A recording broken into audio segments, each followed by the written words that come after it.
అండి, welcome to Sivaprasad online academy. నేను మీ రఘురామ్, హిస్టరీ ఫ్యాకల్టీ. ఇప్పుడు మనం జైన మతంలో కాస్మిక్ టైం సైకిల్ అంటే కాలచక్రాన్ని రెండు భాగాల కింద విభజించడం జరిగిందనమాట. అందులో మొదటి భాగం వచ్చేసరికి అవసర్పణి అంటే తిరోగమనము. మీకు అర్థం కావడం కోసం అత్యంత సుఖం నుంచి అత్యంత దుఃఖం వైపు ప్రయాణించే దశనే అవసర్పణి దశ అంటారు. ఈ దశలో మనుషుల యొక్క ఆయుష్ కానీ, హైట్ కానీ, సంతోషం కానీ, విలువలు కానీ తగ్గుతూ వస్తాయి, అంటే క్షీణ దశకు వస్తూ ఉంటాయి అన్నమాట. అలాగే ఈ అవసర్పణి దశలో మొత్తం 6 దశలు ఉంటాయి. ఈ 6 దశలో 4వ దశలో 24 మంది తీర్థంకరులు జన్మించడం జరిగిందనమాట. అండ్ ఇప్పుడు మనం జీవిస్తున్నది 5వ దశ అనమాట. అలాగే మరొక భాగం వచ్చేసరికి ఉతసర్పణి దశ అనమాట. ఇందులో అత్యంత దుఃఖం నుంచి అత్యంత సుఖం వైపు ప్రయాణించే దశ అనమాట. అండ్ జైన లిటరేచర్స్ ప్రకారం కాలానికి అంతము లేదు, ఆరంభము లేదనమాట. అండ్ నెక్స్ట్ మనం మాట్లాడుకోబోయేది తీర్థంకరుల గురించి. అసలు ఏంటి తీర్థంకరులు అంటే?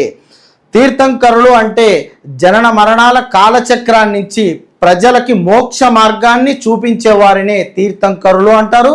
అలాగే అరిహంతులు అంటారు, అలాగే జినుడు అని కూడా పిలవడం జరుగుతుంది. ఇలా మొదటి తీర్థంకరుడు వచ్చేసరికి వృషభనాథుడు. ఇతన్ని ఆదినాథుడు అని పిలుస్తారు, అలాగే నాభేయుడు అని కూడా పిలవడం జరుగుతుంది అన్నమాట. ఇతని గురించి మీకు ఋగ్వేదంలోను, విష్ణు పురాణాల్లోనూ, భాగవత పురాణంలో కూడా చెప్పడం జరిగింది.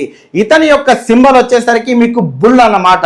అండ్ అలాగే ఇతని యొక్క ప్రధాన పుణ్యక్షేత్రం వచ్చేసరికి గుజరాత్లోని శత్రుంజయ హిల్స్ పైన పాలితానా నగరం అన్నమాట. ఈ పాలితానా నగరంలో మీకు 800కి పైగా ప్రధాన గుడులను కూడా నిర్మించడం జరిగింది. అండ్ మొదటి 22 మంది తీర్థంకరుల్ని పౌరాణిక పురుషులని పిలుస్తారండి. ఎందుకంటే వీళ్ళు మైథలాజికల్ పర్సన్స్. వీళ్ళ గురించి మన దగ్గర ఎటువంటి ఎవిడెన్స్ లేదు, ఎక్సెప్ట్ జైన లిటరేచర్స్లో మాత్రమే ఉంది. అండ్ 23, 24 తీర్థంకుల్ని చారిత్రక పురుషులని పిలుస్తారు. ఎందుకంటే వీళ్ళ గురించి మన దగ్గర ఎవిడెన్స్ ఉంది. మరొక జైన గ్రంథమైన త్రిషష్ఠి శాలక పురుష చరిత్ర అనమాట. ఇది రచించినది హేమచంద్రుడు అనమాట. ఇందులో ప్రధానంగా జైన మతానికి సంబంధించిన 63 మంది ప్రముఖుల జీవిత చరిత్ర చెప్పడం జరిగింది. ఇందులో 24 మంది తీర్థంకులు కూడా ఉన్నారనమాట. అండ్ మరిన్ని వీడియోస్ కోసం మా ఛానల్ని లైక్ చేయండి అండ్ మా యాప్ని డౌన్లోడ్ చేసుకోండి. Thank you. Signing off me Raghuram, history faculty.